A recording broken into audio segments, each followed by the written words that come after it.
Warrior. This is day 8 of 31 days of advocacy. January is National Human Trafficking Awareness and Prevention Month, and each and every day we are bringing you a little nugget of information just to stick it up here and think about it. Just think about it. Okay, I am wearing my Warriors gear. I just got in. It is a cold day outside here in New York City, and I wanted to jump right onto the computer and share this with you while it's fresh in my mind. I was out doing Warriors work all day, and I was being given a ride home by a friend who said to me, "Do you mind if we stop on the way back? I'm running late and pick up my daughter from school." And of course I said, "Oh, fine, that's great." This is a preteen. Now, when she got in the car, the mother proceeded to hit her with a barrage of really like interrogation. And the girl, of course, recoiled and, "Come on, I don't want to talk, I'm tired," and a fight ensued. So, I was thinking, we always talk about it, the Warriors, in this internet age, open and honest communication. But I was thinking when I witnessed this, perhaps like when we come home from work, we want to decompress.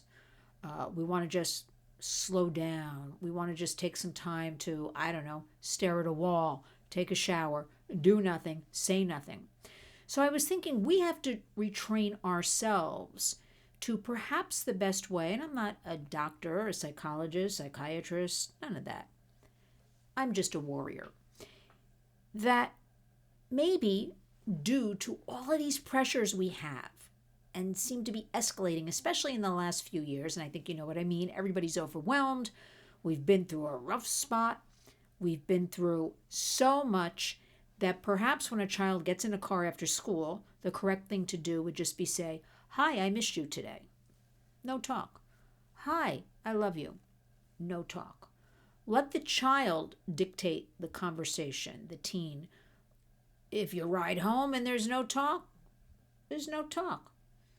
Maybe they'll start talking, but just a reassurance, especially in the wake of we know we have such a well-documented youth mental health crisis, an overall mental health crisis in the United States, but I'm talking about the kids and teens right now. The children are so vulnerable.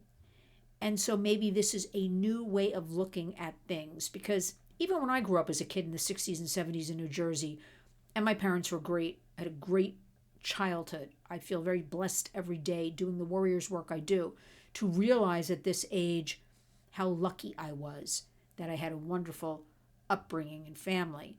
But it was really like the parents and the kids. Kind of always was that division. Fast forward, different times, we have to make partnerships. I talk about that a lot.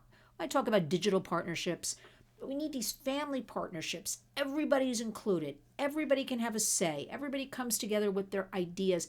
Especially, I think this is a good idea for the kids because they are feeling so isolated, so left out, so disconnected.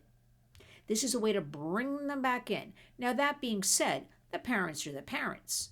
You are the authority in the home. I think we all know that. But make them feel important. I think the thing to say to them is if they get in the car or arrive home because they took a school bus, carpool, "I love you, I miss you," and reassure them they're always safe. We live among a lot of things going on that the kids are seeing and hearing about on all of their devices.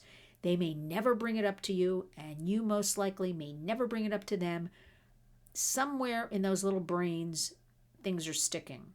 I've had kids tell me, because they didn't ever talk to their parents about things, or the parents didn't talk to them, their minds would spiral out of control. They would imagine, some kids, these really bad, worse scenarios, almost paralyzing.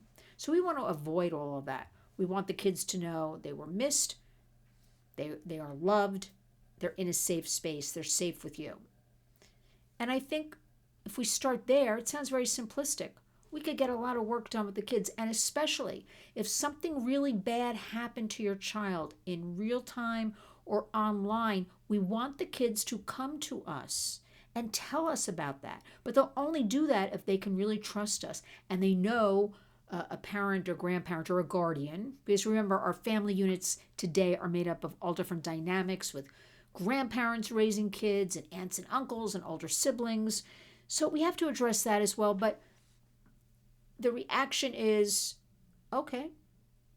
And I know it's a hard thing to do, but you literally should be practicing in a mirror. Okay. We will handle it. But then you have to have an action plan in place.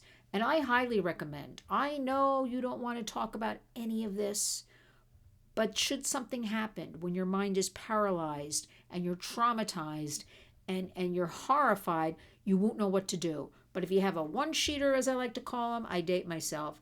You put some notes on your phone, you have something you print out, you put in the junk drawer in the kitchen, tape something inside the pantry, you have a couple of bullet points, what you're to do. Somebody's bullying your child, somebody is sending inappropriate messages or images to your child, what do you do? Do you know? Do you know to call 911 right away and make a report? Report everything. Do you know never to erase dialogue or erase an image? You keep that as evidence. Do you know? Because remember, anything to do with a minor, 18 and under, is a crime. So we have to be thinking this way. Be these overall warriors, these protectors of these kids, our future adults, our future leaders in America. And I think we can do it. I mean, our hashtag is that the Warriors Community Creates Change. We cannot wait for law enforcement. We cannot wait for the government. We cannot wait for the schools. They will eventually come around. I see the pendulum swinging ever so slightly, but swinging in this correct direction. But in the meantime, we cannot let an ounce of time pass by. We have to step in. We have to give that extra oomph to everything. We are very pro law enforcement, but you and I know they've been defunded, demoralized. Something like this is on the bottom of their totem pole right now. And until we can get that into their realm a little bit more, because they're understaffed, they don't have resources, all of that, we've got to be that warrior. I can't stress it enough. So let us really honor our hashtag Community Creates Change. Let us learn what those steps are. I just gave them to you. Anything with a child is a crime. Call 911. You have to report. You always want a chain that you can prove. You reported something. Always, if there are any images exchanged online, cybertipline.org, right there. Tell them about it. They'll take it over. They'll do the research. They'll find out what's going on. And if you're wrong about anything, don't worry. You're not going to be held responsible. You are that parent. You are that warrior. We have to protect our kids. I want to thank all of you for following us at lynswarriors.org. New newsletter going out in the morning. You can sign up for that. I want to just call it Lynn's Warriors News. Not letter, but just news. Just news that you need to know. A couple of things. I'm going to shorten the newsletters, so just keep it fast and quick and moving forward. Always you can write to me, Lynn at lynswarriors.org, with any questions or comments, resources in your area. Be kind to each other. Love one another. Remember with the kids, you are loved. You are safe. And if they get in that car and you say, I missed you today, they get off that bus, that is good enough. Let us start letting the kids come to us. Now, if they don't come to you, you got to go back in and you got to work on this a little bit, right? But I know it can be done. I've spoken to some parents who are doing things like this, and it does indeed work. Please honor us. Make sure you're subscribed, because I have no shame, and my birthday's coming up on January 19th, and I want to hit 10,000 subscribers here in the Warriors, because that will put us in this new super highway on YouTube of getting the information out to even more people on YouTube. And this is what we need. We need the public. It helps. We have to work together. We have to come up with solutions together. But a lot of groups were all working together, sharing information. But then the disconnect is, how is that information getting out into the public? How are we actually enacting it? How are we actually helping that survivor, that victim, or how are we intervening?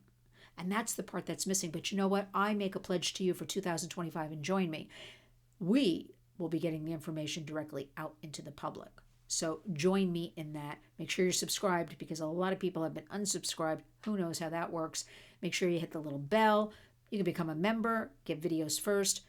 It's about information.